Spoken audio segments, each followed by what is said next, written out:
民进党当局2017年起推动从美国采购肩扛式毒刺导弹，以缴付美方7900万美元。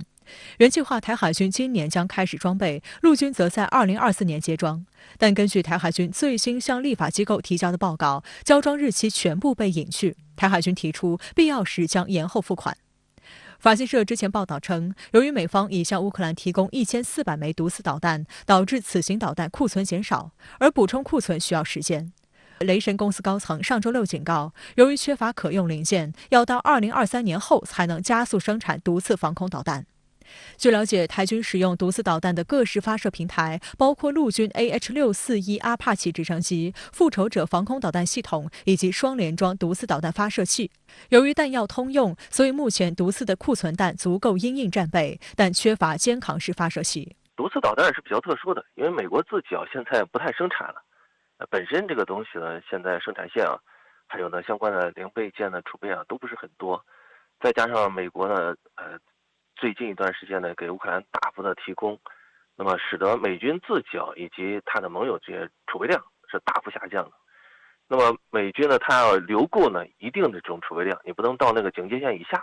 所以在这种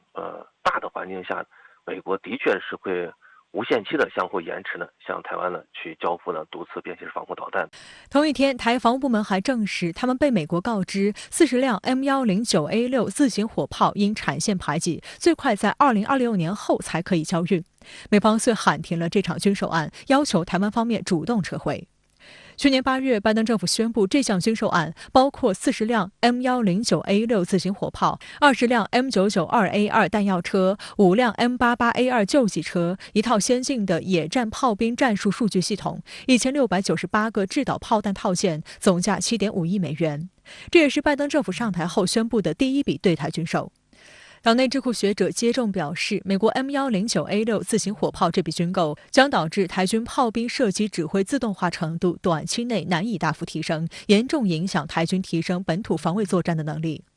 台湾联合报称，美国现在表示应支持乌克兰，未来4-5年内都无法提供，急着喊停，不免令人怀疑美国2战期间能支应2个区域战争的兵工业能量，今日看来确定已成昨日黄花。如果是这样的话，蔡英文当局在特朗普政府时期宣布售台但尚未接装的军备，恐怕都会受到影响，至少必须延后获得7成。比如毒刺导弹就属于这种情况。此外，拜登政府对台军售态度也发生转变。前不久，美国通过不提供要价书的方式，要求台军停止推动神鹰3号采购12架海军 MH-60R 反潜直升机。台方当时已经建案，并3读通过机密预算案，结果也只能是无奈撤案。美方当时给出的理由是不符合不对称作战需求。为了这个目标，美国表示要调整对台军事合作优先级，停止在台性质的对台军售。MH-60R 反潜直升机和 M109A6 自行火炮都是在台。有评论指，民进党当局总吹嘘台美关系坚若磐石，但是就连已宣布售台的武器也能半途取消，不免让人怀疑美国对台湾有多重视。台湾不过是美国以台制华的一颗棋子，该怎么用、什么时候用，都由美国这个棋手操控。蔡英文当局现在所做的就是强行将2300万台湾民众绑上台独的战车，而香港大公报则表示，美国此举主要是为了忽悠台湾更多钱而已。文章引述一位俄罗斯军事专家的描述，最昂贵的美军 M1 主战坦克在世界市场上的价格也就700万美元，如今美国竟以1875万美元的价格出售 M109A6 自行火炮，美国人奇迹般地欺骗了台湾人的心。其实，美国欺骗台湾又何止这一次？台湾方面当冤大头已是习以为常了。文章指，近月俄乌战事紧张，企图以战事拖垮俄罗斯的美国不断支援乌克兰。2月底以来，已向基辅提供了17亿美元军援，包括毒刺防空导弹系统、肩射式标枪反坦克导弹以及各种弹药、防弹衣。拜登政府近日还宣布将向乌克兰追加支援330亿美元，其中包括200亿美元武器。大发战争财的美国哪有时间顾得上台湾呀？当下自然是以乌克兰为最优先的提供对象。但 M109A6 自行火炮是美方已宣布的对台军售案，到嘴的肥肉又怎会吐出来？不仅不吐，还要吃更肥的。所以美方虽然暂时无法生产 M109A6 自行火炮，但向台方提供了其他更精准与远程的武器装备，包括海马斯多管火箭炮。在特朗普时代，台湾方面已向美国购买了11套海马斯，总价值4.36亿美元，平均每套3964万美元，比 M109A6自行火炮贵多了。